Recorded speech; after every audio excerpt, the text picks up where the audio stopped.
La cour! La séance va commencer, vous pouvez vous asseoir. Donc, Maître Lévy, c'est à vous. La défense appelle Heinrich Müller. Monsieur Heinrich Müller, s'il vous plaît.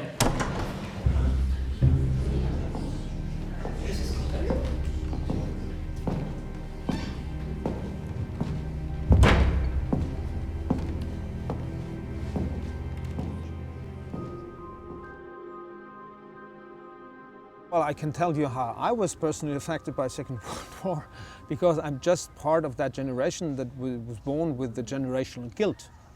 I'm just guilty because I'm German, yet I'm born in 1960, so decades after the Nazism. So that's one thing. And then you discover about your family that your grandfather, which I didn't know, was a German normal soldier and he died in a prison in Siberia. And then you find out that from your father's side, there is complete obscurity about his family. Your deduction is they have shit under their shoes. My big surprise was that actually the father of my father was imprisoned in Buchenwald. And they were ashamed of saying that. And he didn't die in Buchenwald. He first was in Buchenwald and then he was in a concentration camp near Hamburg and then they were liberated. But he wasn't a Jew, he was an anarchist. Yet he got the same treatment as you know, like the homosexuals, the disabled, the Jews, you know, it's all what you have to eradicate. And so I was kind of angry when I discovered that because that didn't give me the opportunity to shine with a hero in my family. You're either ashamed of what your family has done, or you're very proud because you have a resistant or a Jew or so I'm actually born really in between. And then I did research on my family. My family actually was Jew until the 17th century. It was Samuel, and then they changed it into Sammel because they were fed up with the persecutions. They came from Poland, and so that's why I grew up completely Catholic. So that's my personal story with that, you know. You have to take care not to justify crimes. So you have to be very clear about that what has happened is one of the biggest crimes of humanity. I don't want there to be any doubt on that.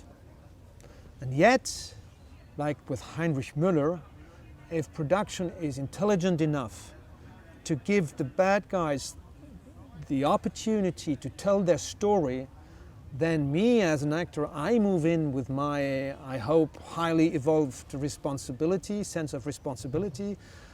I'm not interested in just shaping a cliche. I'm interested in telling a man's story, whoever he is.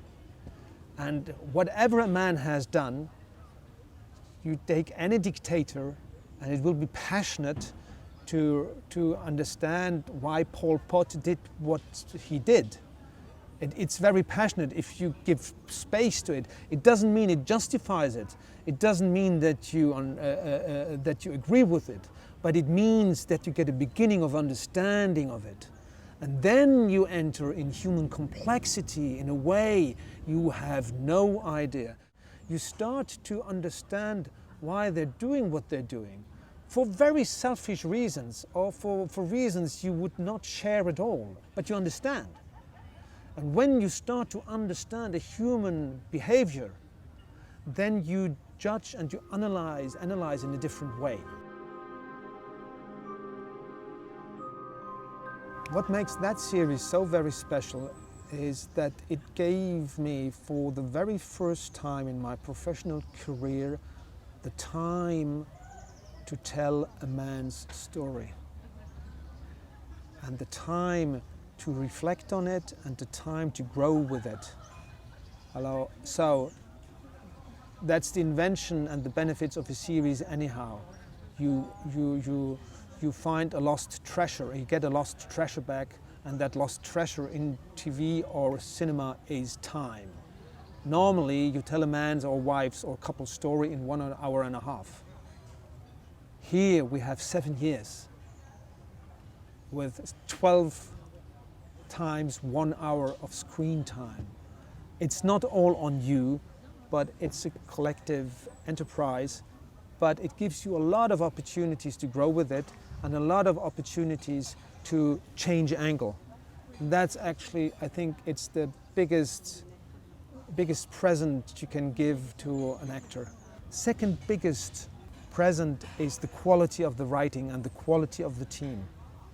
I've never experienced a team where every head of department is so on top of his or her qualification.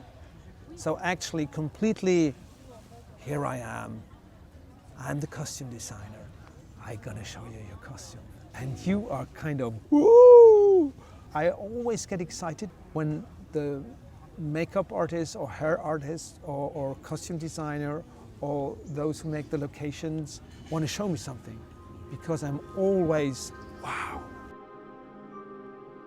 Well, I'm on a series I started, it's called The Strain, from Guillermo del Toro, and I play a vampire.